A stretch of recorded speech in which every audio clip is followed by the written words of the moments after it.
আরও ভালো অনুভূতির জন্য হেডফোন ব্যবহার করুন।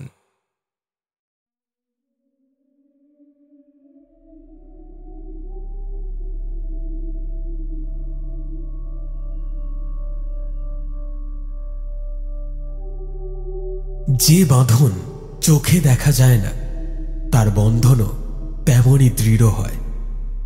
এই যেমন ভালোবাসার বাঁধন। কিন্তু ভালোবাসায় বাঁধা সকল বাঁধন কি শেষ পর্যন্ত একই মিষ্টতা বজায় রাখে? দেখা যাক। আজকের গল্পে এমনই এক বাঁধনের বর্ণনা থাকবে, এক মালার বর্ণনা। তা দেখা গেলেও আদতে অদৃশ্য। তার না হয় দাম, না হয় মুক্তির পথ। সে যে বিনি সুতোর মালা। শুনতে থাকুন আজকের পরিবেশনা, তিনি তার কলমে বিনি সুতোর মালা।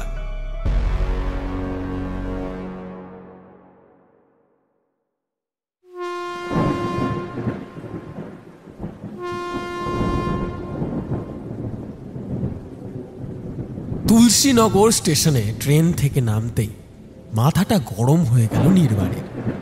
নিজের অজান্তেই মুখ থেকে একটা কথা বেরিয়ে এলো। ধ্যাৎ, যত সব। বিরক্ত হয়ে বলল সে। বিরক্ত তো হওয়ারই কথা। একে অগ্রহায়ণের শুরু, আজ সবে 8ই অগ্রহায়ণ। এরই মধ্যে বেশ ভালোই শীত শীত টের পাওয়া যাচ্ছে। তার ওপর এই তুলসীনগর পৌঁছেই নির্বাণ একেবারে কাক ভেজা হয়ে গেল অকাল বৃষ্টিতে। ছমছম করে বৃষ্টি হয়ে চলেছে শহরে। স্টেশন তো নামেই আসলে একটা ন্যাড়া চত্বর।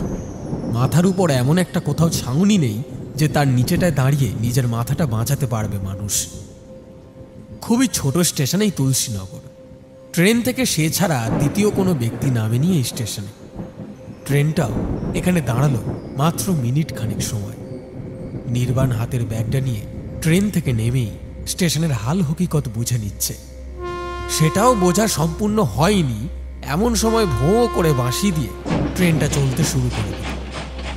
আর দাঁড়িয়ে থাকলেই বা কি হতো? নির্বাণ তো আর কলকাতা থেকে প্রায় 3.5 ঘন্টা ট্রেন জার্নি করে এই তুলসীনগরে এসে পৌঁছে আবার যেই ট্রেনে এসেছে সেই ট্রেনটাই ধরে চলে যাওয়ার জন্য তো আসেনি। তার উপর গুরু দায়িত্ব আছে, সেটা পালন না করেই চলে যাওয়ার কোনো প্রশ্নই ওঠে না। কিন্তু এখন সে এই দায়িত্বটা পালন করবে কি করে, এটাই একটা বড় প্রশ্ন হয়ে দাঁড়িয়েছে তার কাছে। বাবা তো বলে দিয়েছিল, দেখ তোর কোনো চিন্তা নেই, তুলসীনগর স্টেশনে পৌঁছে ট্রেন থেকে নেমেই স্টেশনের নিচেই সাইকেল রিক্সা পাবি। আর সাইকেল রিক্সা ধরে রাজরাজেশ্বরতলা পৌঁছাতে 20 মিনিটেরও কম সময় লাগবে। এখন কথা হলো সেই সাইকেল রিক্সাটা কোথায়? অসময়ের বৃষ্টির চোটে স্টেশনে তো কোনো জনপ্রাণীও নেই এই সন্ধেবেলায়। যাই হোক, এখানে দাঁড়িয়ে দাঁড়িয়ে ভিজতে থাকলে তো হবে না। এই সমস্যার একটা সমাধান করা দরকার। নির্বাণ হাতের চামড়ার ব্যাগটাকে গায়ের শালটার সঙ্গে মুড়ে নিয়েছিল আগেই। এবার সেটাকেই আরও বুকের কাছটাতে চেপে ধরে সাবধানে সামনে চলতে শুরু করল। চারিদিক ঘুটঘুটে অন্ধকার, আকাশ মেঘাচ্ছন্ন, অঝোরে বৃষ্টি পড়ছে। সবকিছুই ঝাপসা দেখছে নির্বাণ। কি জানি পথে যদি কোথাও কারোর সঙ্গে দেখা নাই হয় তাহলে? নির্বাণের ভাগ্যে আজ বেজায় দুঃখ রয়েছে। দুঃখের চেয়ে বড় আরো একটা ভয় আছে তার। সঙ্গে বেশ কিছু টাকা রয়েছে। যদিও বা কারোর সঙ্গে দেখা হয়, ব্যক্তিটি সুজন হবেন না দুর্জন, এটাও একটা ভাববার মতো কথা। যদি দুর্জন কারোর পাল্লায় পড়তে হয় তাহলেও বিপদ, আবার সুজন কারোর সঙ্গে দেখা হলেও বিপদ আছে। সে নির্বাণকে সাহায্য করতে যদি না চায়। নির্বাণ শহুরে ছেলে, সবেমাত্র কলেজের প্রথম বর্ষের ছাত্র। বুদ্ধিশুদ্ধি এখনো তেমন পাকেনি। ঝানু হতে তার এখনো বেশ বাকি আছে। এই সবই ভাবতে ভাবতে পায়ে পায়ে স্টেশন থেকে ঢালু পথ বেয়ে নিচের রাস্তায় নেমে এলো নির্বাণ। তার মাথা, গায়ের শাল সবই ভিজে গিয়েছে।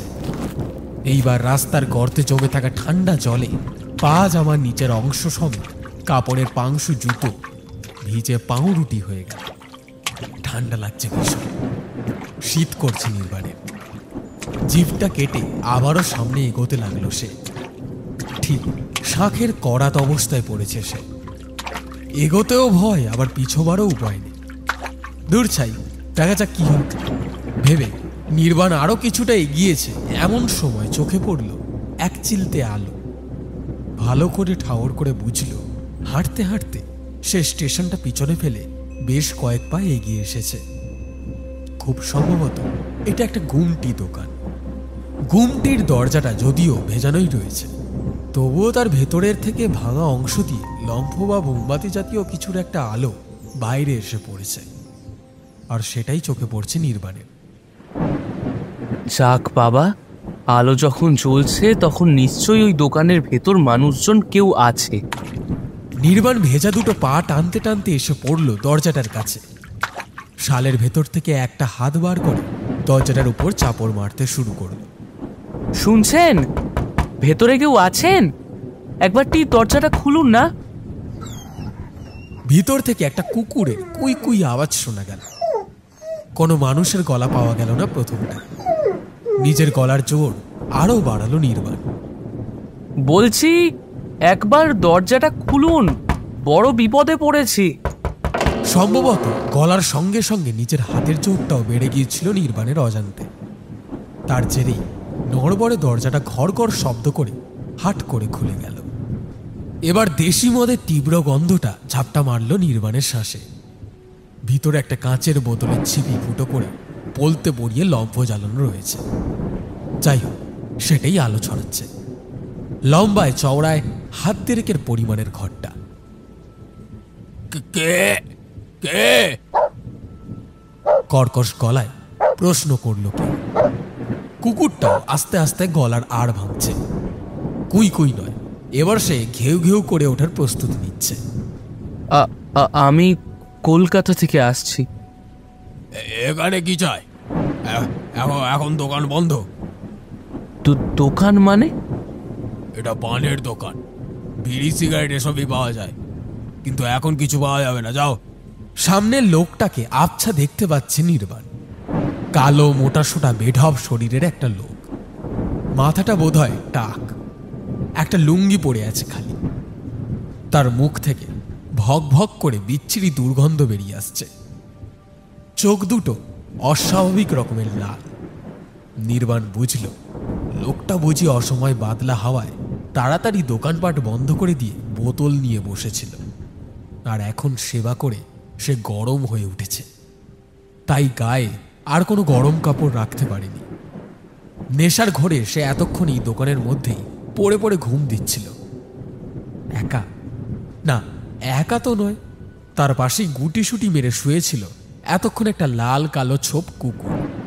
লোকটার পোষা বুঝি, যেভাবে গায়ে গায়ে লেগে আছে, পোষ না মানলে এ জিনিস হয় না।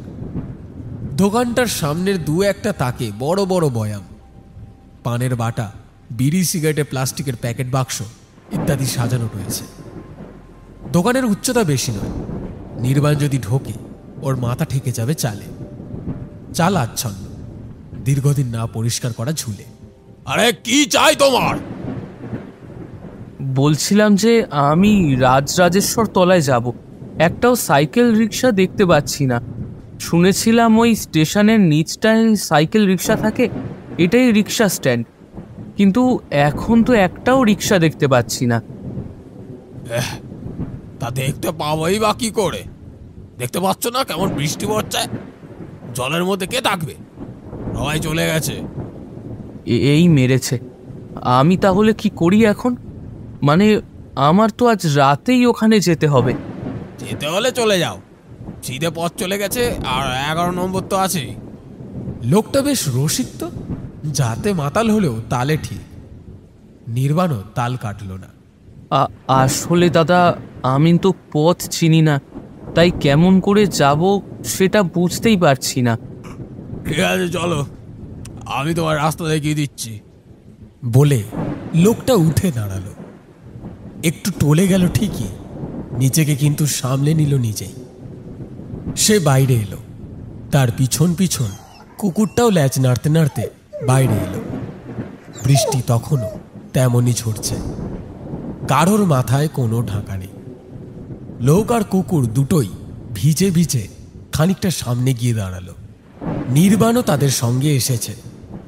সামনে সেই অন্ধকার আগের মতোই বর্তমান, তবুও খানিক চোখ সয়ে গিয়েছে বলে মোটামুটি বুঝতে পারছে নির্বাণ।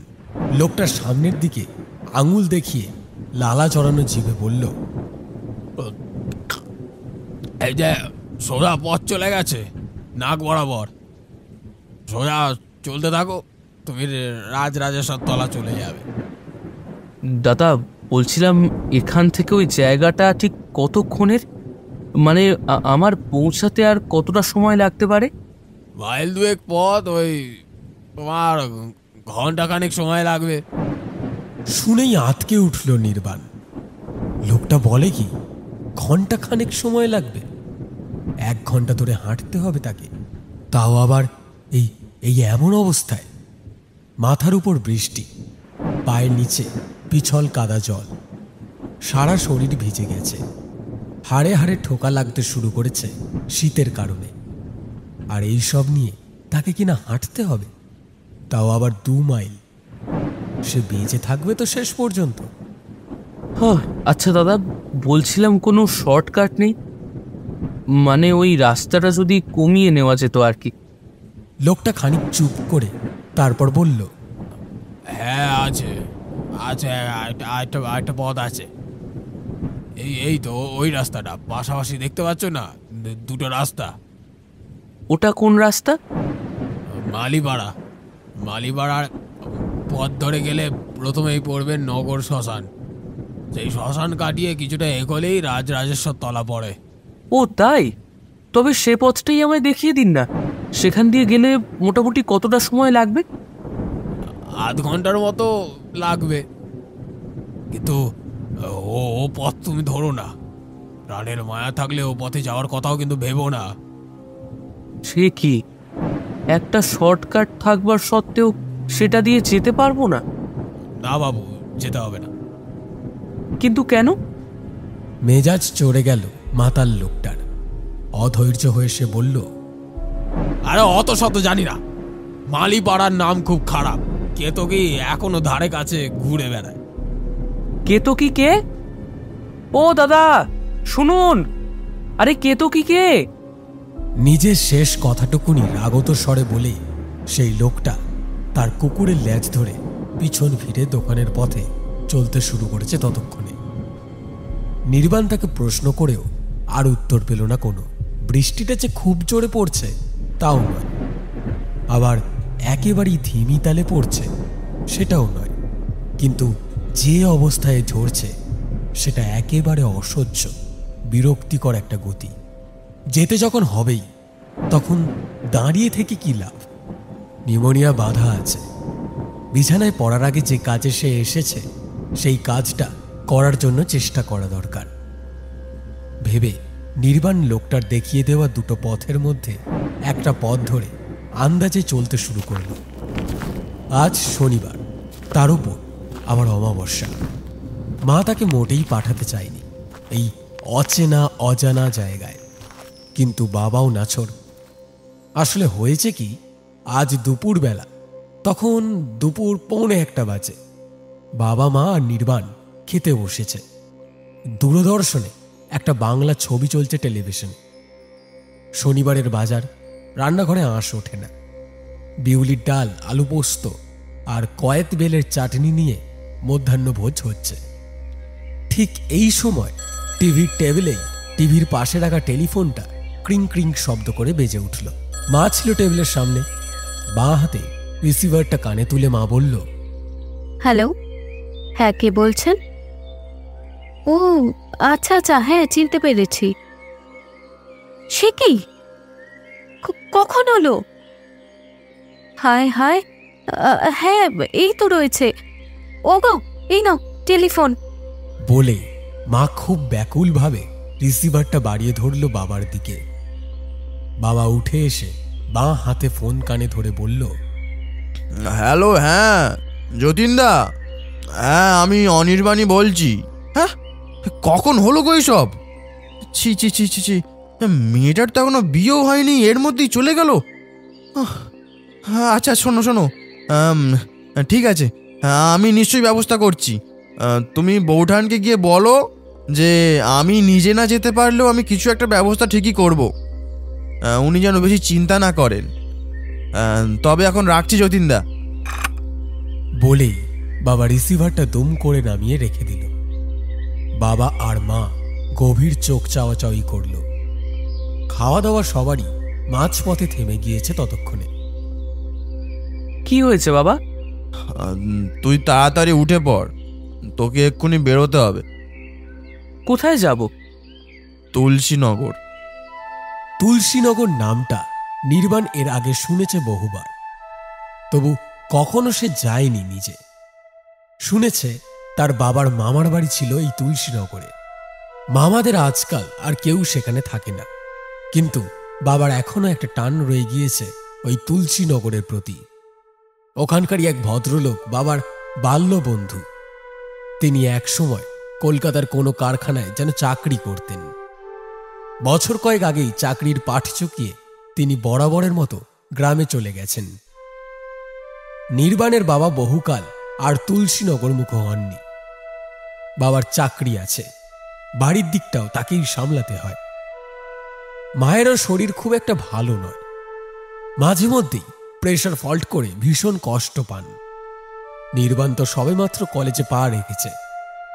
বাড়ি বাইরে কোনো দিকটাই সামাল দেওয়ার বয়স এখনো হয়নি তার।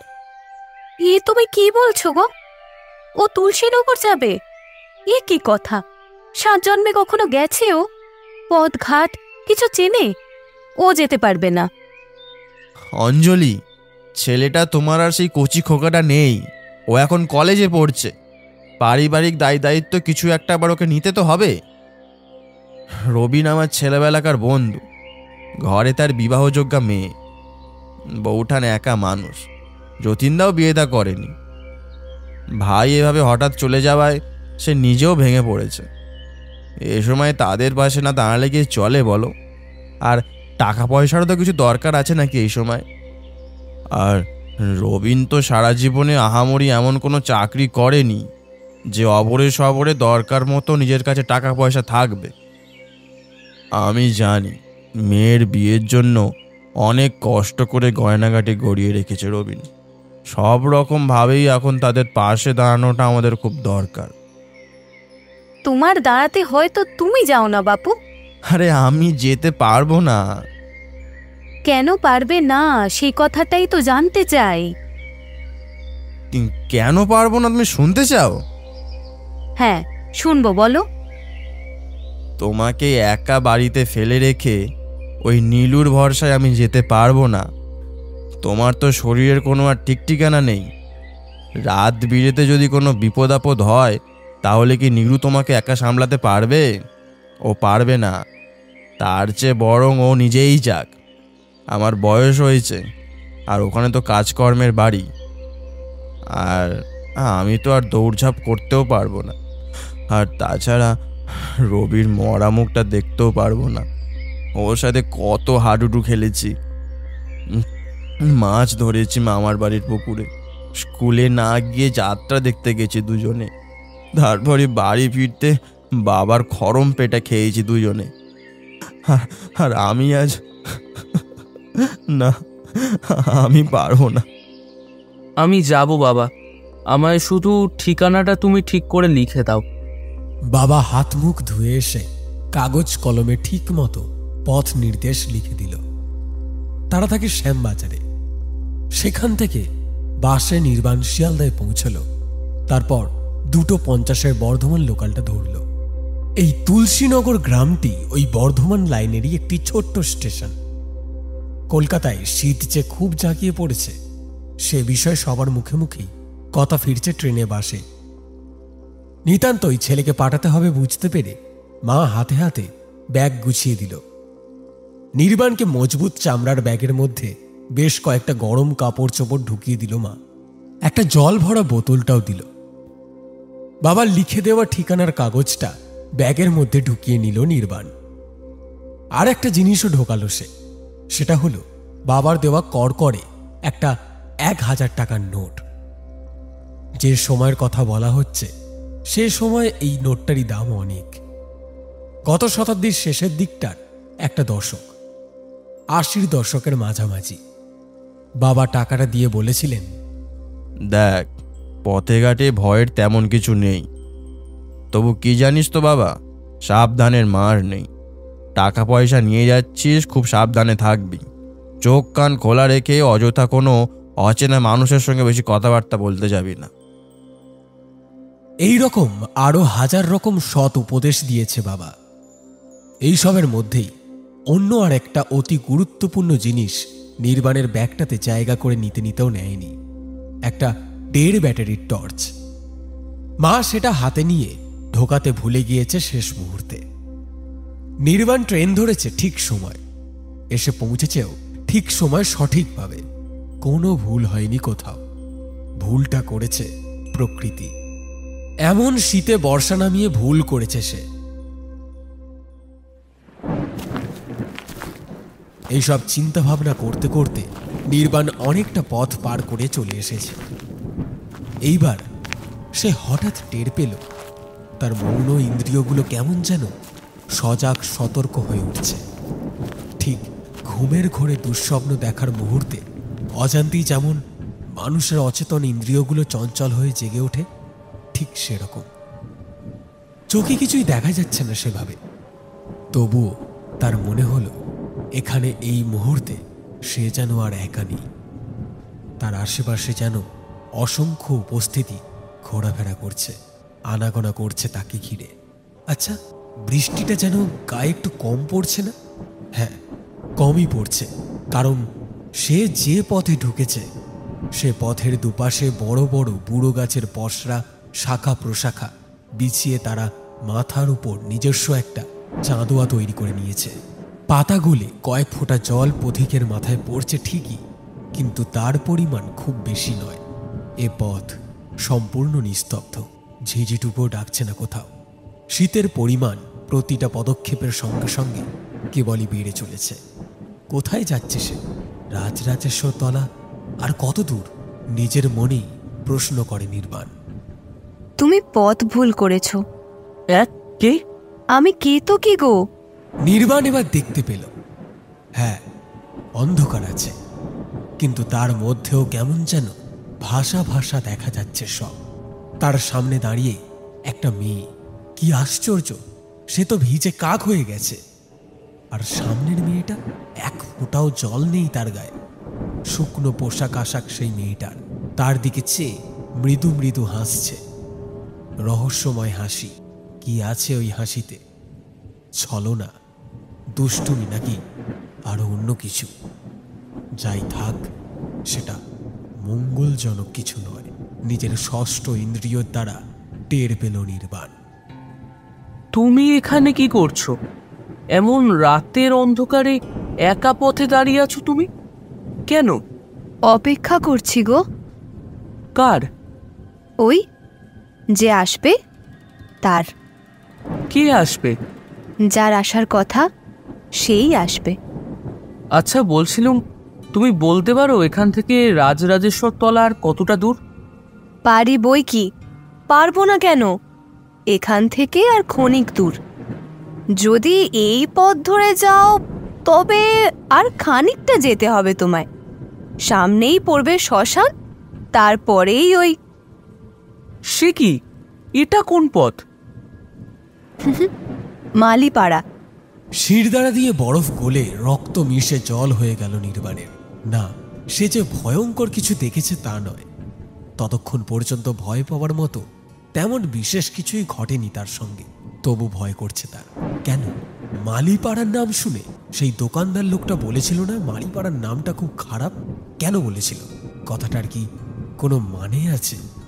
নাকি সেই মাতাল লোকটা নেশার ঘরে যা নয় তাই বলেছে? কি হলো? কি ভাবছো তুমি? কিছু নয়, কিছু নয়। আচ্ছা, আমি আসি তাহলে এবার। কোথায় যাচ্ছ এত রাতে তুমি? গায়ে পড়ে জানতে চাইল মেয়েটা। মেয়েটার মধ্যে এমন কিছু আছে যে তাকে এড়িয়ে যাওয়া যাচ্ছে না সহজে। বয়সে নির্বাণের সমবয়সী হবে, গায়ে একটা জংলা ছাপা শাড়ি, খুলে রাখা চুল হাঁটুতে ঠেকেছে। শরীরের কোথাও কোনো অলংকার নেই। খুব সাধারণ একটা মেয়ে। কি যেন এক অলৌকিক আলো তাকে ঘিরে রেখেছে। সেটা কি আলো নাকি আলেয়া তা তখনও বুঝতে পারল না নির্বাণ। মেয়েটার ঘাড়ের কাছে একগুচ্ছ সাদা ধবধবে বনফুল গোজা রয়েছে। সুগন্ধ ছড়াচ্ছে সে ফুলগুলো থেকে। আহ, কেমন মাতাল করা গন্ধ। ধীরে ধীরে বিবশ হয়ে পড়ছে নির্বাণ। কিন্তু না, তার তো এখানে দাঁড়িয়ে থাকলে চলবে না। এমনিতেই অনেক দেরি হয়ে গেছে। গ্রামগঞ্জ বলে কথা, কে জানে রবি কাকা মারা গেছেন সেই দুপুরবেলা বাড়ির লোকেরা কি এখনো তাকে বাড়িতেই রেখেছে, নাকি ওরা মরা নিয়ে শ্মশানের পথে বেরিয়ে পড়েছে। না না, আর দেরি করা যাবে না। এই ভেবে নির্বাণ সামনের পথে পা বাড়াল। দাঁড়াও, চলে যাচ্ছ যে? আসলে আমার একটু তাড়া আছে তো, তাই।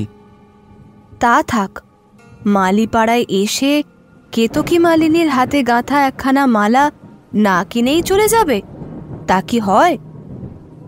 মালার শব্দটা কানে যেতেই নির্বাণ থমকে গেল। হ্যাঁ, ঠিকই তো, মরা বাড়ি এসেছে। রবিন কাকা তার বয়স জ্যেষ্ঠ। শেষ সময় তার প্রতি শ্রদ্ধা দেখিয়ে একটা মালা দেওয়া গেলে তো মন্দ হয় না। নিজের সঙ্গেই মালাটা আনা উচিত ছিল তার। সুযোগ সুবিধা না হওয়ায় ব্যাপারটা হয়ে ওঠেনি। এখন একটা মালা পেলেই ভালো হয়, কিন্তু এখানে মালা আসবে কোথা থেকে? মেয়েটা যেন আগের মতোই মন পড়ে উত্তর দিল, মালিপাড়ায় আবার মালার অভাব কি গো? মালা যদি কিনতে চাও আমি বেচতে পারি। তোমার কাছে আছে? অনেক আছে, কত চাই? বলে মেয়েটার সামনে তুলে ধরল একটা ডালি। অবাক হয়ে দেখল নির্বাণ, একটা বেতের বোনা ডালি। ডালির মধ্যে থরে থরে সাজানো সুগন্ধি ফুলে গাঁথা আকর্ষণীয় গড়ের মালা। ফুলের গন্ধে যেন ডুবে মরে যেতে ইচ্ছা করে নির্বাণের। নেশা হয়ে যাচ্ছে, সুগন্ধের নেশা। না না, নিজের ওপর জোর খাটায় নির্বাণ। হাত বাড়িয়ে একটা মালা ডালা থেকে তুলে নেয়।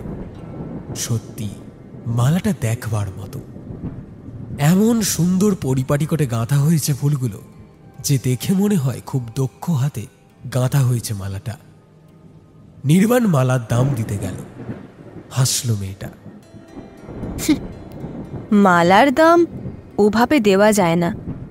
এ মালা তো আর ফুলের নয়, এ যে বেনি সুতোর মালা, এর দাম চোকানো তোমার কম্য নয়। আরে মালা কিনবো আর দাম দেব না? নির্বাণও তার মালা নিয়ে সামনে চলতে শুরু করল।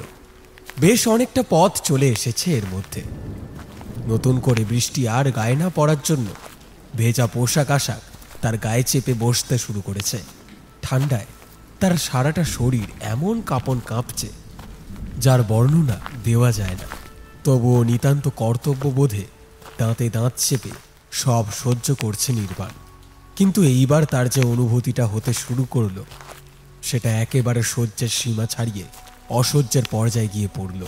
একটা দারুণ অস্থিরতায় মনটা যেন কেমন কেমন করছে।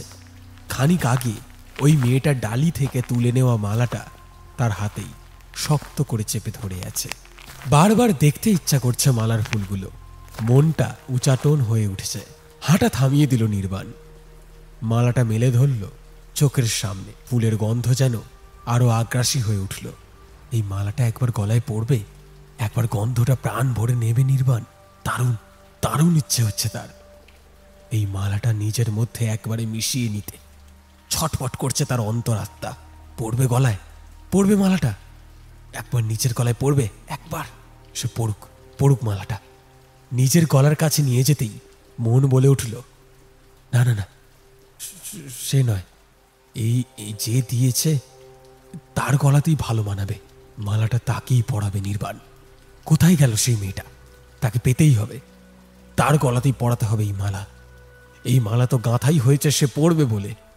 এই মালা না পড়ালে নির্বাণের জীবন বৃথা। সদ্য প্রস্ফুটিত যৌবন তার, নিঃসঙ্গ রিক্ত হৃদয় পূর্ণ হতে চাইছে। ওই মেয়েটাকে এখন খুব দরকার, খুব দরকার। কোথায় গেল মেয়েটা? কোথায়? কি যেন নাম বলেছিল না? করবি? না, করবি তো নয়। কেতকী, কেতকী। নির্বাণ ভুলে গেল সে কোন কাজে কোথায় এসেছে, কোথায় যাচ্ছিল, কি কর্তব্য তার, সবটাই ভুলে গেল সে। যে পথ কিছুটা আগেই পিছনে ফেলে এসেছে, এবার আবার সে পথেই চলতে লাগলো। অনেকটা চলেও এলো। তার মনের অবস্থা তখন দুরকম। একটা মন বলছে চলে যাও, চলে যাও এখান থেকে, প্রাণের মায়া থাকলে বাঁচতে চাইলে পালাও। আর একটা মন বলছে দূর, এমন একটা নির্জন রাত, ভরা যৌবন, ফুলে ফুলে সুগন্ধে মাতোয়ারা হয়ে ওঠা মধুর রাতটা শুধু শুধু চলে যাবে? তা হতে পারে না। না, রাতটাকে সার্থক করতেই হবে। কেতকী, কোথায় তুমি? দেখো আমি এসেছি। কোথায়? এসো আমার কাছে, এসো। বলে গলা খুলে চিৎকার করে উঠল নির্বাণ। খুব কাছ থেকে উত্তর এলো, এই তো আমি। কানের কাছে কথাটা বাজল। নির্বাণ তখন এতটাই আত্মহারা হয়ে উঠেছে যে সে টেরই পেল না খানিক আগেই নির্জন যে পথ পেরিয়ে এসেছে সে পথে তো কেউই ছিল না। ঠিক সেইখান থেকে তার পিছন থেকে কি করে কথা বলছে মেয়েটা? এটাও সম্ভব? এই কম সময়ের মধ্যে এমন ঘটনা ঘটতেই পারে না। সম্পূর্ণ অযৌক্তিক একটি ঘটনা। কিন্তু নির্বাণ সেই মুহূর্তে যুক্তি, তর্ক, এইসব শব্দগুলোর থেকে অনেক দূরে চলে গিয়েছে, অন্য কোনো এক সর্বনাশের জগতে। সব হারানোর গ্রাসে পৌঁছে গিয়েছে সে নিজের অজান্তেই। সামনেই কেতকী দাঁড়িয়ে। কেতকী অপূর্ব সাজে সেজেছে। এই অল্প সময়ের মধ্যেই তার গা থেকে উধাও হয়ে গেছে জংলা ছাপা শাড়িটা। এখন সে কোণে বউ সেজে দাঁড়িয়ে আছে, ঝলমলে লাল শাড়ি গায়ে, সারা গায়ে ফুলের গয়না, শুধু গলাটাই খালি। গলায় কিছু নেই। ওই গলাতেই মালাটা পরিয়ে দেবে নির্বাণ। পরিয়ে দিতেও গেল, আবেগ ভরা গলায় বলল, এসো, তোমায় ওই মালাটা পরিয়ে দিই। তুমি খুব সুন্দর। ওই মালাটা পরালেই তুমি আরো সুন্দর হয়ে উঠবে। বলেই নির্বাণ দু হাতে মালাটা ধরল। হাত ফসকে চামড়ার ব্যাগটা পথের ওপর খসে পড়ল। সেদিকে কোনো ভ্রুক্ষেপ নেই নির্বাণের। বাবার দেওয়া 1000 টাকা, রবিন কাকার মৃত্যুর সংবাদ, সবই তখন ফিকে হয়ে গেছে। সেই মুহূর্তে কেবল সত্যি সে আর কেতকী, আর ওই গড়ের মালাটা। কেতকীর গলায় মালাটা পরিয়ে দিতে গেল সে। না, আমায় না, তোমার মালা তুমিই পরো। সে কি, তুমি পরবে না? না, তুমিই পরো, দাও আমি তোমায় পরিয়ে দিই। বলে নির্বাণের হাত থেকে মালাটা নিজের হাতে নিল কেতকী। তার বরফে করা হাতের আঙুল নির্বাণের ঠান্ডা হাতে লাগলো। আঙুলের ঠান্ডায় জমে থাকা শিরায় রক্তে চমক লাগলো তার। অস্ফুটে একটা শব্দ বেরিয়ে এলো তার ঠোঁট চিরে। কেতকী তখন তার গলায় পরিয়ে দিয়েছে গোড়ে মালা। ভীষণ ভালো লাগছে, খুব আনন্দ হচ্ছে নির্বাণের। সে প্রচণ্ড উত্তেজনায় কেতকীকে জড়িয়ে ধরতে গেল। কিন্তু এ কি, কোথায় কেতকী? তার দু হাতের মাঝে তো কেউ নেই। হাতখানেক দূরে কোণের সাজে সেজে দাঁড়িয়ে আছে কেতকী। হাসছে সে। নির্বাণ কিন্তু হাসতে পারছে না, কারণ তার গলায় ততক্ষণে পাকে পাকে চেপে বসতে শুরু করেছে সাদা ফুলে গাঁথা সুগন্ধি মালাটা। ফাঁসির দড়ির মতো চেপে বসছে সাঁড়াশি পেশনে সেই মালা। ছাড়ো, ছাড়ো, ছাড়ো, লাগছে, কষ্ট হচ্ছে আমার। আমি দম নিতে পারছি না। আমার আমার আমার শ্বাসকষ্ট হচ্ছে। ছাড়ো। কষ্ট তো হবেই, ও মালা তো আর খোলা যাবে না গো। ও যে বিনি সুতোর মালা, ও মালা যে গলায় পরে সেই মরে। তুমি তো সেধেই মালা পরেছো বাপু, এখন ছটফট করলে কি হবে? ব্যথা করছে, খুব খুব কষ্ট হচ্ছে। কষ্ট হচ্ছে? আমারও হয়েছিল, সবারই হয়। হবে না? হবেই তো গো। ও তো আর যে সে মালা নয়, ও যে বিনি সুতোর মালা। কষ্ট তো হবেই। ও মালা তো আর খোলা যাবে না গো, ও যে বিনি সুতোর মালা। ও মালা যে গলায় পড়ে সেই মরে। না, আমায় ছেড়ে দাও, আমায় ছেড়ে দাও। কষ্ট তো হবেই, ছাড়বো কি করে গো? ও তো আর যে সে মালা নয়, ও যে বিনি সুতোর মালা। অট্টহাসি লাগাতার হেসেই চলল কেতুকী। সেই হাসি কানে নিয়েই বুক ফাটা যন্ত্রণায় কাতরাতে কাতরাতে শ্বাস বন্ধ হয়ে আসার কষ্ট বুকে নিয়ে মরতে লাগলো নির্বাণ।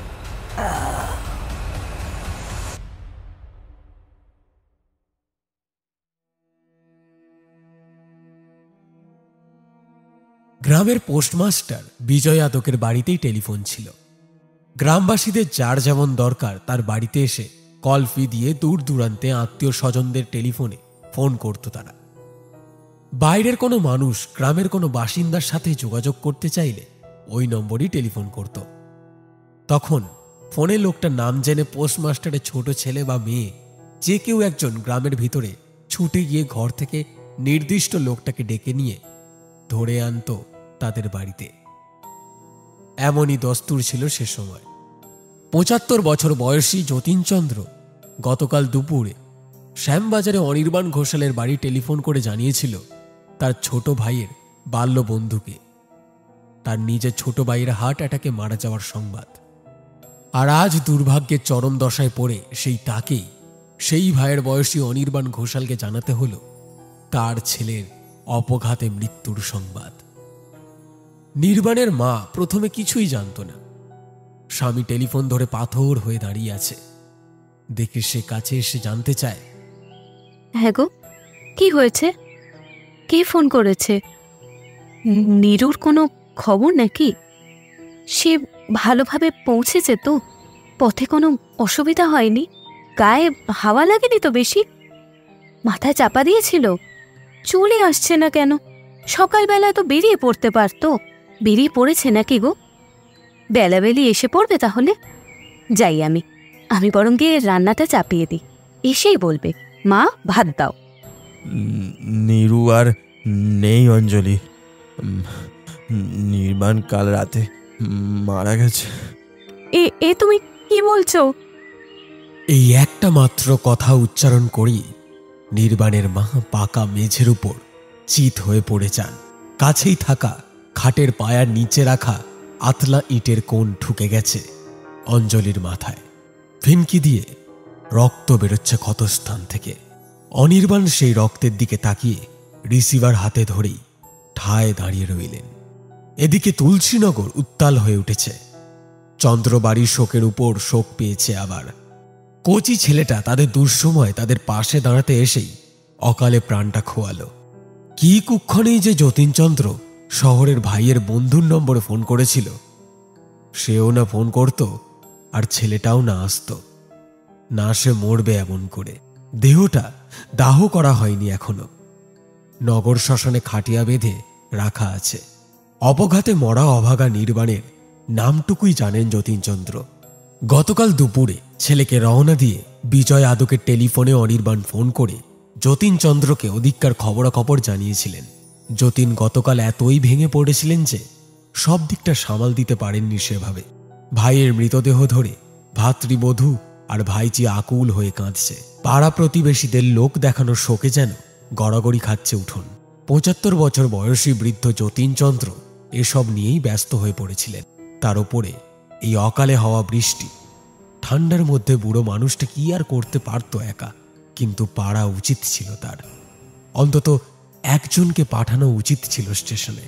যদি কেউ গিয়ে নির্বাণকে একবার চন্দ্র বাড়িতে নিয়ে আসত, তাহলে হয়তো আর এই অঘটনটা ঘটত না। দুটো পথেই পাশাপাশি।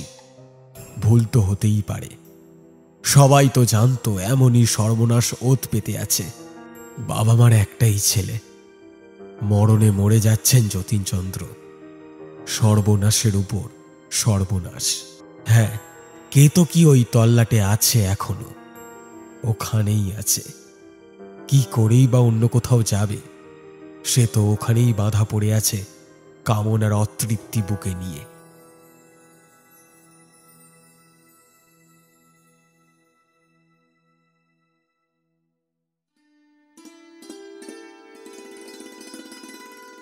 বছর 20 আগের কথা। মালিপাড়া তখন ভরপুর।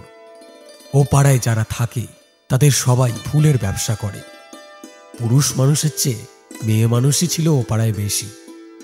তাদের মধ্যে একজন ছিল মালতী। অল্প বয়সে বিধবা হয়েছিল সে। সুন্দরী রূপ ছিল তার।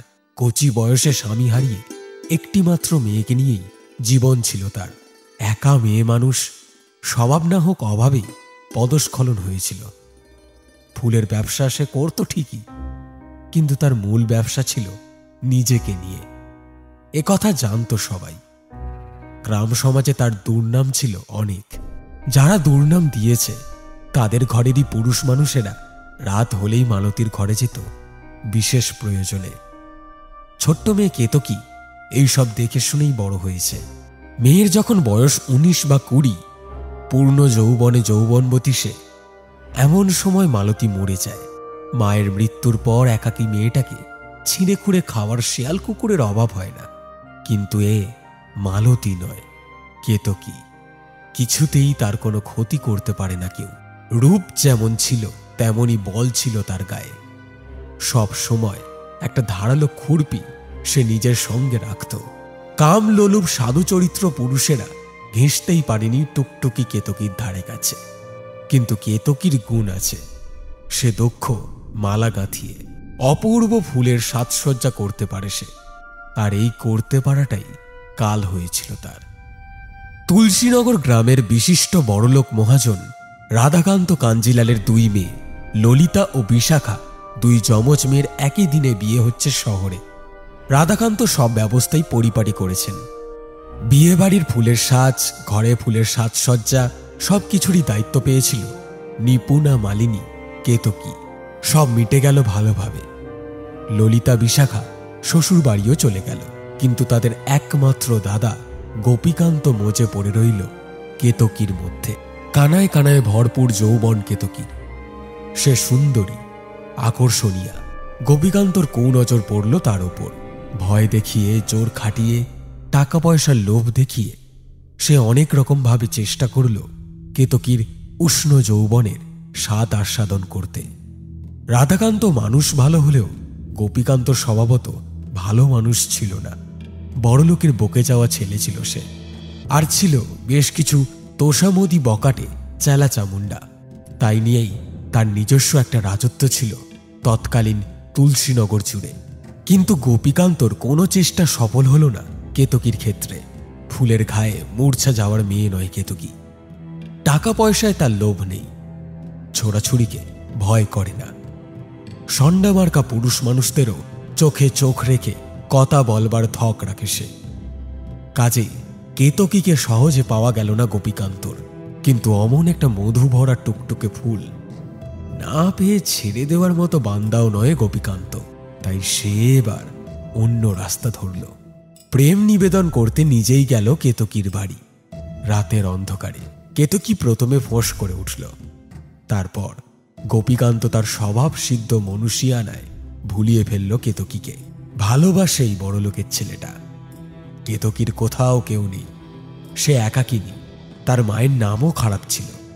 বংশের দিক দিয়েও অনেক নিচের বংশে জন্ম হয়েছে তার। এই লোকটার পাশে সে তো কিছুই নয়।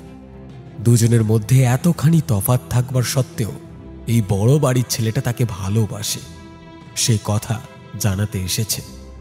কত বড় ভাগ্য কেতকীর, সে এমনই বুঝে নিল। যুবতী একা মেয়ে সে, বিপদ আপদ তো আর কম যায় না তার উপর দিয়ে। কতদিন আর একা একা থাকতে পারবে সে? তার চেয়ে এই ভালো, ভালোবেসে কেউ তাকে নিজের করতে চাইছে। কেতকী আর বাঁধ সাধল না গোপীকান্তের চাওয়ায়। মধুবনে বেশ কয়েক মাস চতুর ভ্রমরের মতো যাতায়াত করল গোপীকান্ত কাঞ্জিলাল। প্রেমে একেবারে গলা পর্যন্ত ডুবে গেছে কেতকী। রাত ঘনালেই প্রেমিকের জন্য উচাটন হয়ে ওঠে তার মন। কানাঘুষো এই ব্যাপারটা মালিপাড়া ছাড়িয়ে ক্রমে ক্রমে ছড়িয়ে পড়ল সমস্ত তুলসীনগরে। কথাটা কানে গেল রাধাকান্ত কাঞ্জিলালেরও। ছি ছি, তার ছেলে হয়ে গোপী কিনা একটা মালিনীর সঙ্গে ঢলাঢলি করছে। তার বংশ মর্যাদা বলে আর কিছুই রাখবে না এই ছেলেটা। না, এমন হতে দিলে মোটেই চলে না। কিছু একটা করতে হবে তাকে, সিদ্ধান্ত নিলেন রাধাকান্ত। পাশের গ্রামের নামকরা উকিল রমেশ তালুকদারের ছোট মেয়ে বনলতার সঙ্গে সত্বর নিজের ছেলের বিয়ে ঠিক করে ফেললেন তিনি। এই ভালো, সব দিক রক্ষে পাবে। মেয়েটি সুন্দরী, মেয়ের বাপ অর্থবান, সব দিক থেকেই তাদের বংশের উপযুক্ত ঘর এটা। বিয়ের পাকা কথা হয়ে গেল। দিন ঠিক হল 8ই অগ্রহায়ণ। গোপীকান্তর মনেও খুশি। নতুন বউ, নতুন নতুন অনেক দিনা পাওনা অপেক্ষা করছে তার জন্য। ওদিকে কিন্তু এই খবরটাই কেতকীর বুকে জ্বলন ধরিয়ে দিল। বিয়ে, মানুষটা তার সঙ্গে এতদিন তার সঙ্গে প্রেম করে তার সর্বস্ব লুট করে এখন অন্য একটা মেয়েকে বিয়ে করতে যাচ্ছে। সে কি তবে ফেল না? এতদিন তার সঙ্গে ছেলে খেলা খেলেছে নাকি লোকটা? জবাব চাই কেতকীর। জবাব চাইতেও গেল সে। গোপীকান্ত বন্ধু বান্ধবদের নিয়ে যে আস্তানায় বসে আড্ডা দিত, সেইখানেই গিয়ে হাজির হলো কেতকী। এসবের মানে কি? মানে আবার কি? হ্যাঁ, বিয়ের বয়স হয়েছে তাই বাবা বিয়ে দিচ্ছে। তবে আমার কি হবে? তোমার আবার কি? মালিনীর মেয়ে মালা গেঁথে দিন কাটাবে, এই তো আমরা জানি। আমায় তুমি ঠকালে? যেমন বুঝবে। বেশ, আমি তবে এক্ষুনি জনে জনে গিয়ে জানাবো তোমার কীর্তির কথা। লোক মুখে এই খবর পাশের গ্রামেও ছড়িয়ে যাবে। তারপরে দেখি কেমন করে উকিলবাবু তার মেয়ের সঙ্গে তোমার বিয়ে দেন। গোপীকান্ত বিপদে পড়ল। এ মেয়ে মানুষটি মোটেও সস্তা বা সহজ নয়। বলা যায় না, যদি সত্যি সত্যি শেষ মুহূর্তে বিয়েটা ভেঙে দেয়। আজ অগ্রহায়ণের 6, মাঝে আর একটা দিন। এখন বিয়েটা না হলে মান সম্মান বলে কিছু থাকবে না তার বাবার। বাবাকে সে ভালোই চেনে। সম্মানহানি হলে ছেলেকেও তিনি ছেড়ে কথা বলবেন না।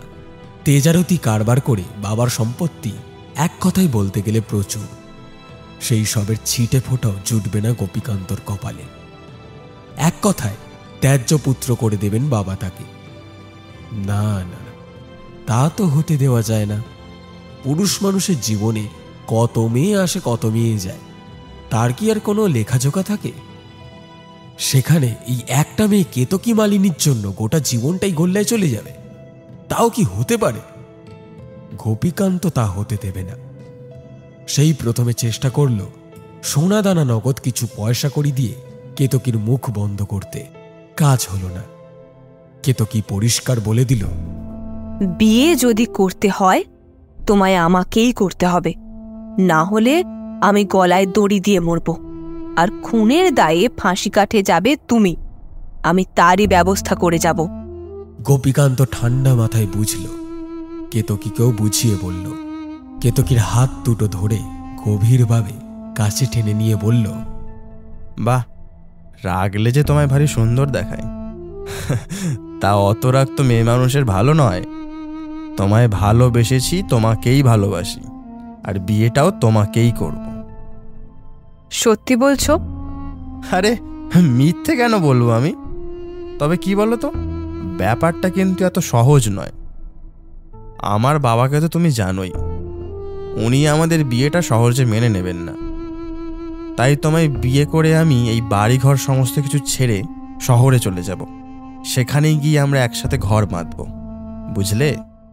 তাহলে কবে হবে আমাদের বিয়ে? কেন, পরশুদিন? ওই দিনই তো বিয়ের লগ্ন।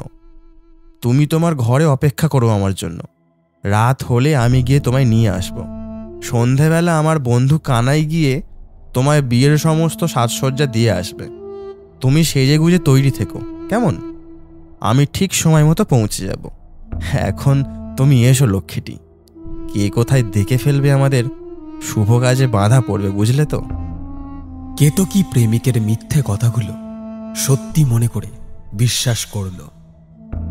বেশ, এখন তাহলে আমি যাই, ঠিক আছে? তুমি দেরি করো না, আমি অপেক্ষা করব তোমার জন্য। তুমি ঠিক আসবে তো? আসবো বই কি, তোমার আর আমার কি আর ছাড়াছাড়ি হওয়ার জো আছে গো? আমরা যে বাধা পড়ে গেছি বেনিসুতোর মালায়, বাধা পড়ে গেছি। দীর্ঘশ্বাস ফেলে কেতকী। চোখ মুছতে মুছতে মালিপাড়ায় তার ঘরে ফিরে এলো। 6 গিয়ে 7 এলো, 7 পার করে 8। সন্ধে হলো। 8ই অগ্রহায়ণ, বিয়ের লগ্ন আজ। সন্ধেবেলায় গোপীকান্তর ডান হাত কানাই এসে শাড়ি, লাল চেলি, এটা ওটা সাজবার জিনিসপত্র দিয়ে গেছে কেতকীর ঘরে। বলে গেছে, সেজেগুজে তৈরি থেকো, কেমন? কেতকী তৈরি হয়ে নিয়েছে নিজের মতো। লাল ঝলমলে শাড়ি পরেছে, সারা গায়ে পরেছে ফুলের গয়না, শুধু গলাটাই রেখেছে খালি। সে সুন্দর করে একজোড়া মালা গেঁথেছে, সাদা ফুলের গোড়ে মালা। মালা বদল হবে যে আজ তাদের, বিয়ে হবে আজ কেতকীর। ভালোবেসে তার গলায় তার প্রেমিক পরিয়ে দেবে মন বন্ধনী মালা। অপেক্ষা করতে বসল কেতকী, কখন আসবে সে। সন্ধে বেরিয়ে রাত হলো। রাত এগোতে এগোতে মাঝরাত। মালিপাড়া ততক্ষণে ঘুমিয়ে পড়েছে। মালিনীদের অনেকের ঘরেই রাতের অতিথি বর্তমান। অন্ধকার ঘরে নরম বিছানায় ফুলের মালা গাঁথাগাঁথি করতে ব্যস্ত জোড়ায় জোড়ায়। কেতকী অস্থির হচ্ছে। কই আসছে না তো, কখন আসবে? তবে কি আসবে না? অধৈর্য হয়ে উঠল কেতকী। না না, ওই তো। ঠিক তখনই যেন পায়ের শব্দ শুনতে পেল সে। হাসছে বুঝি? উঠে দাঁড়ালো কেতকী।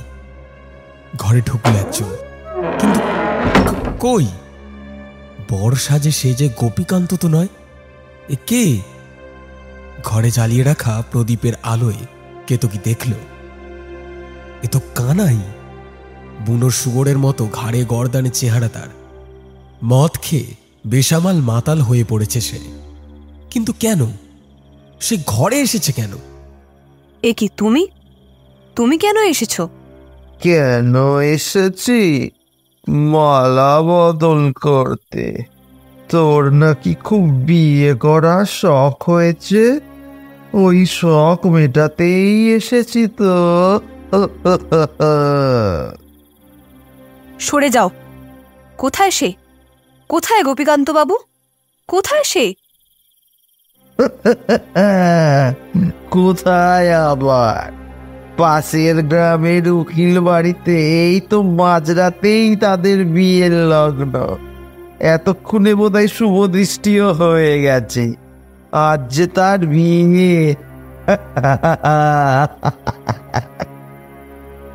না, সে আমায় ছাড়া অন্য কাউকে বিয়ে করতে পারে না। পারে কি পারে না তা তো কাল সকালেই সবাই দেখতে পাবে। কিন্তু তুই আর ভাবি না, কারণ তুই তো এক্ষুনি মরে যাবে। না না, ছাড়ো, ছেড়ে দাও, ছেড়ে দাও আমায়, ছাড়ো না, ছেড়ে দাও, ছেড়ে দাও আমায়। কেতকী বাধা দেওয়ার চেষ্টা করল, কিন্তু পারল না। কানাই তখন আর মানুষ নয়, সাক্ষাৎ পিশাচে পরিণত হয়েছে। নর পিশাচ। নির্জন হিমেল রাতে মালিপাড়ার একাকী অনাথিনী অসহায় কেতকীকে বর্ণাতীত পাশবিক অত্যাচার করে কানাই। তারপর নিজের সবটুকু নারকিক অভিলাষ পূরণ হওয়ার পর বাঘের থাবার মতো 2 হাতে মুঠোয় পেঁচিয়ে চেপে ধরে কেতকীর নরম গলাটা। প্রাণপণে চেষ্টা করেও নিজের সর্বনাশ ঠেকাতে পারে না কেতকী, বাঁচাতে পারে না প্রাণ। সব শেষ হয়ে গেলে পর গোপীকান্তর বুঝিয়ে দেওয়া শেষ কাজটা শুরু করে কানাই। কোদাল শাবল সে সব আগেই এনেছে, ঘরের বাইরেই রাখা ছিল সেই দুটো। এরপর চটপট মাটি খুঁড়ে ফেলল কানাই। তারপর মাটির ভিতরে ছুঁড়ে ফেলল কেতকীর ছিন্ন ভিন্ন পোশাক পরা রক্তাক্ত দেহটা। উপর থেকে মাটি চাপা দিয়ে সমান করে দিল। সবশেষে কবরটা পথের সঙ্গে।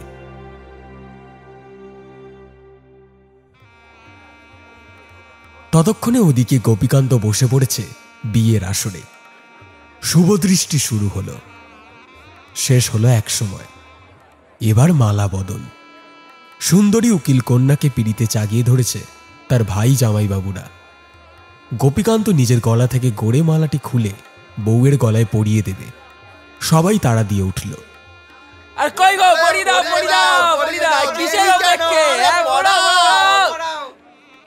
পড়াতে চায় সে, তারও তো আর তর সইছে না।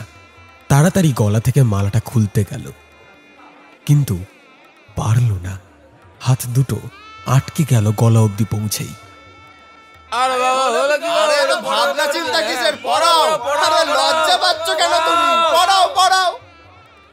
গলা চিরে একটা অস্বস্তি বেরিয়ে এলো গোপীকান্তর। ক্রমশই ছটফট করতে শুরু করলো সে। মালা খুলে পড়াবে কি সে? মালা তো তার গলাতেই পাকিয়ে সাপের মতো পেঁচিয়ে বসে যাচ্ছে।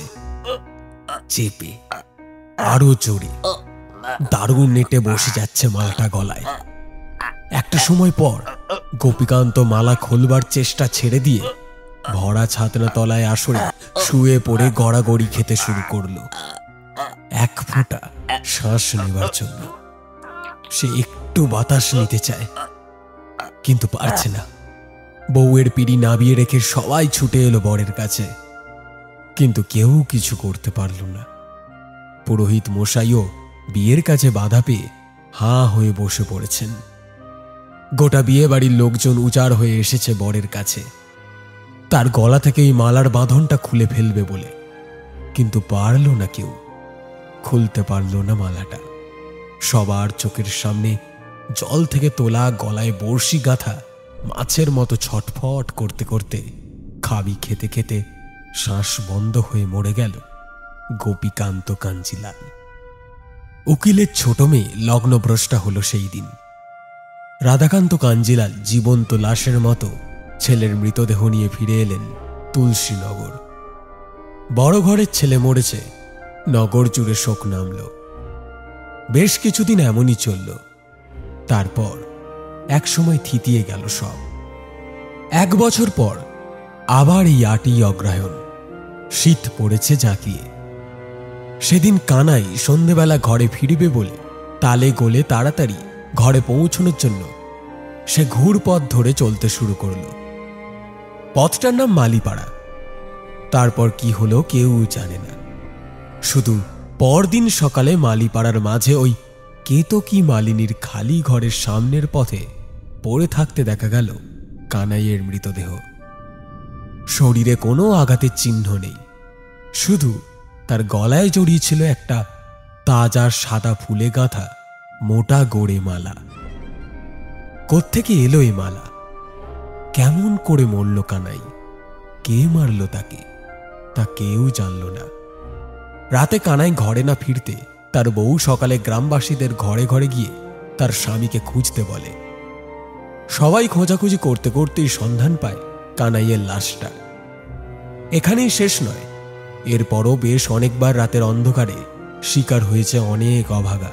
ওই মালিপাড়ার পথ গ্রাস করেছে তাদের। কেন মরেছে, কে মেরেছে তা কেউই জানে না সঠিক। যেহেতু কেতকী মালিনী কোথায় গেছে, আদৌ বেঁচে আছে না মরে গেছে তা জানা নেই কারোর, সেহেতু সব দোষটাই তার ঘাড়ে ফেলল সবাই। একটাই ধ্রুব ধারণা হলো এই সব কিছুর মূলে সেই মেয়ে মানুষটা। নিশ্চয়ই সে মেরেছে। দুশ্চরিত্র মেয়ে মানুষ অবঘাতে মরেছে হয়তো। হয়তো দূরে শহরেই পালিয়ে গিয়েছিল লজ্জা মাঝাতে। এখানে থাকাকালীন বড়লোকের ছেলের সাথে তার যে লটঘট ছিল সে কথা তো সবাই মোটামুটি জানে। বড় ঘরের ছেলের অন্য জায়গায় বিয়ে হয়ে যাচ্ছে, সে আর এখানে থেকে কি করবে, তাই পালিয়ে গিয়েছিল শহরে। নিচু জাতের যেমন হয়, শহরে হয়তো ঠক্কর খেয়েছে কোথাও, তাতেই মরেছে সেই কুলোটা। কিন্তু মরলে কি হবে? মরেও মুক্তি পায়নি নিশ্চয়ই। মুক্তি না পেয়ে আবার ফিরে এসেছে এই মালিপাড়াতেই। শরীর না থাক, অশরীরে কামনার বশে ডাইনি হয়ে মালিপাড়ার পথে ওত পেতে থাকে সে রাতের অন্ধকারে। দুর্ভাগ্যবশত কোনো পুরুষ মানুষ যদি এসে পড়ে মালিপাড়ার মধ্যে, তাহলেই শরীর খাকি ডাইনিটার লোলা লক লক করে ওঠে, মেরে ফেলে সেই নিষ্পাপ মানুষটাকে। কি জন্ম বলিহারি! কেতকী মরেও রেহাই দিচ্ছে না কাউকে। হাড় জ্বালানি মেয়ে মানুষ কোথাকার। এইসবই গালমন্দ করে গোটা তুলসীনগরের মানুষ। তাদের সাধ্য নেই কেতকীকে এক হাত বুঝে নেয়, তাই তারা পারদপক্ষে কেউ ঘাটায় না তাকে। এমনিতেও ক্রমশ মালিপাড়া ফাঁকা হয়ে গিয়েছে এক সময়, আর আজকাল তো সেখানে একখানা মানুষও থাকে না। বনে জঙ্গলে ভরে গেছে পথঘাট, সব কটা ঘর ভেঙে চুরে গেছে। ওই পথে কেউ পা রাখে না, দিনেও না রাতেও না। অচেনা কেউ হঠাৎ এসে পড়লে অজানা জায়গার ব্যাপারে তাকে এখানকার কেউ খুব বিশদে কিছু বলে না, খালি বলে, ওই পথটা খুব খারাপ, কেতকী এখনো ওই তল্লাতে আছে। হ্যাঁ ঠিক, কেতকী ডাইনি কিনা তা আমরা জানি না। আমরা শুধু জানি ওখানে কেউ আছে, থাকবেই তো। সে তো অপেক্ষা করছে। তার তো অপেক্ষা করবারই কথা ছিল। একজোড়া গোড়ে মালা গেঁথে অপেক্ষা করছিল সে। বিয়ের সাজ সেজে অপেক্ষা করছিল তার বরের। গোপীকান্ত তো তাকে তাই করতে বলেছিল।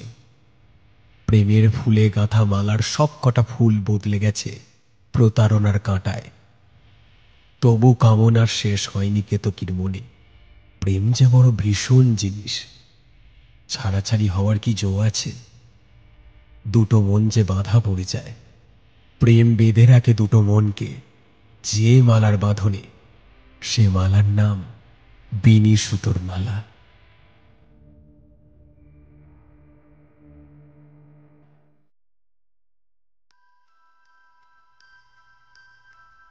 শেষ হলো আজকের গল্প বিনি সুতোর মালা।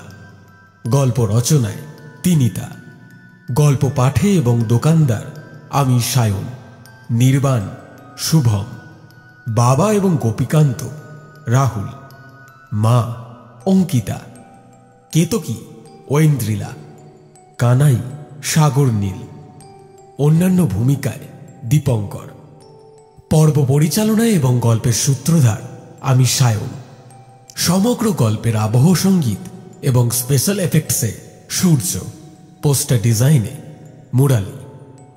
আমরা অসংখ্য ধন্যবাদ জানাই তিনি তাকে আমাদের এই পরিবেশনায় পাশে থাকার জন্য। কেমন লাগলো আমাদের আজকের গল্প জানান আমাদের কমেন্ট বক্সে। গল্পটি ভালো লেগে থাকলে লাইক এবং শেয়ার অবশ্যই করে দেবেন।